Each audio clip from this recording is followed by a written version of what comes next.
I'm Caroline. I finished up my instrument about 2 weeks ago, and it took me 2 months on the nose to complete my instrument rating here at Thrust. I'm Carter. I'm also an instrument student here at Thrust, and I started at the end of October 22, and I am just now finishing up stage 3 of instrument. I think the point where instrument really clicked with me was on our long cross country. My instructor and I went to Waco, and then we intended to go to Longview, but actually had to divert to Tyler, and that diversion experience and having to figure out all of that really made everything click. My training flights were of course really helpful, but they were closer in the area. Everything was really fast paced. The cross country really showed what the purpose of the instrument procedures are, and that's when everything really fell into place with me. I also really enjoyed the ground. I think the ground helped lay everything out, and that really helped me be able to prepare what I needed to review for my flights by going to these ground sessions and being able to study with students and ask questions and things like that. So I think my 2 high points for instrument was just the whole ground class in general, and then my long instrument cross country flight. I had a pretty similar experience with my instrument. The long cross country,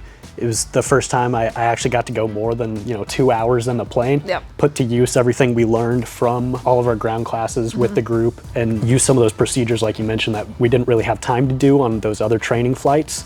Lost comms, things like that. Whenever we're doing 4 to 5 approaches in a normal training flight, we don't have time to work on those extra things like engine failures, lost comms. I think it was nice too because everything could get really jumbled. I did all of mine at McKinney, so coming from McKinney to Addison, everything was really snappy, but to have time to actually go through and discuss it with your instructor, and ATC was a little bit more relaxed away from Addison. I thought that was just kind of nice too, that it was a more realistic pace, I guess. For sure. There are also a lot more approaches that I got to try. There aren't any arcing approaches kind of in the area. So we did the DME arc into Waco, which is something I've only had experience doing in the sim before. Not doing it in the sim, I thought it was fun, but yeah. For me, I think the most difficult part of instrument training was getting a good flow down with the G1000. I did my private training in the G1000, but you don't use it a whole lot with private training, I guess. So really learning all of the knobs and the buttons, and I guess the good word for that would be being fluent with the G1000. That was what I struggled with the most, because once you had everything plugged in, you're following the green line, you're following the magenta line, it's pretty cut and dry, throttle control, things like that, but actually getting it in the G1000 system, I think, was what was most difficult for me. Definitely. I had a little bit of a learning curve with the G1000 since I started in the Sport Cruiser where there isn't a G1000. So that took a couple of flights to get used to, but from there, my biggest hurdles were radio comms. My instructor threw me into the deep end, said, "You're doing all the radio comms always." So when ATC is giving me very long radio comms I've never heard before, and I have to repeat back first try, it's a little daunting. And then also all of the approaches, we would do 4 approaches in a lesson. We'd go usually from McKinney to Rockwall to Mesquite and then back into Addison, and doing those 4 back to back, you can get pretty overloaded pretty quickly. And if you get even a minute behind on setting something up, you're kind of messed up for the whole flight. I wish that there's a website, liveatc.net, I think, where you can queue in and listen to actual towers. Right. I got my private at an untowered field, so my radio comms were few and far between, and I was telling the world what I was doing, not listening to the tower. I think if I had known about the atc.net, I probably would have listened into it and started practicing the comms that you make for the ground, the tower, approach, everything like that, because that was coming from an untowered field to straight into Addison in the Dallas-Fort Worth airspace. It was a lot, but I feel like a much better pilot for it now. So definitely. I wish I had known about the atc.net to just sit there and listen and be able to volley back, just in your car or something like that, Sure.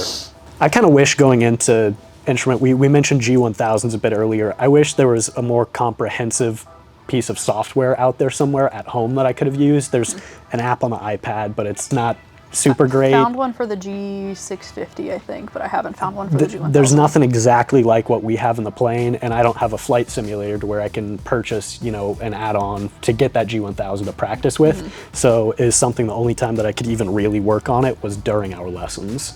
Yeah, and it would have been nice to be able to like tinker with it at home when you're not in the air talking to ATC, Yes. trying to set up for the RNAV. Just gotta figure it out. No, even still in some of my flights, my instructor says, how do we check for rain? Or, you know, he'll ask for very specific things within the plane itself. All the way over there. And it's something that I've never looked at before. I've only been shown once. And so it's something that'll definitely be beneficial to know for the check ride, but I don't get too much time at home to practice that. That was one I got on one of my stage checks was, you know, we set in our whole flight plan, which is actually over here on the MFD. So, you know, we barely use that at all, was skipping to the next waypoint. Yes. Didn't know how to do that, but he showed me and now I know it, but that's one of those things that until I was asked, I didn't know how to do it. And because the G1000 is not part of instrument training, there's not a whole lot of information out there with, you know, King Schools or Shepherd Air or any of the other YouTube channels that have a lot of instrument information. Yeah, not a whole lot yet, but hopefully we'll get more out there.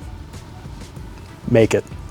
Make a G1000 guide. Make a G1000 guide thrust. I'm gonna say the one that I think everybody says is get the written done. As we started to dive deeper into the ground where we were genuinely like going through and learning the plates and the weather and comms and, you know, everything else that we needed to know to get our instrument rating, I felt that trying to study for the written was taking away from the studying I needed to be doing for our ground class and the preparations I needed to be doing before all of my flights with my CFI. And, you know, I felt like there was like a whole I did like a 5-day chunk where I did nothing but study for the written that really made me feel like I dropped behind in ground and flying, so get the written done early. Yeah, I think you and I were even the first two in our ground class to take the written, and that helped, you know, looking at some of the other people in our class that had to delay some of their flights because they'd gotten to a point where they still didn't have their written done, and so their instructors didn't want them to work on the plane and get even further behind on the written material. For me, the biggest thing that I've realized is don't be discouraged by the weather.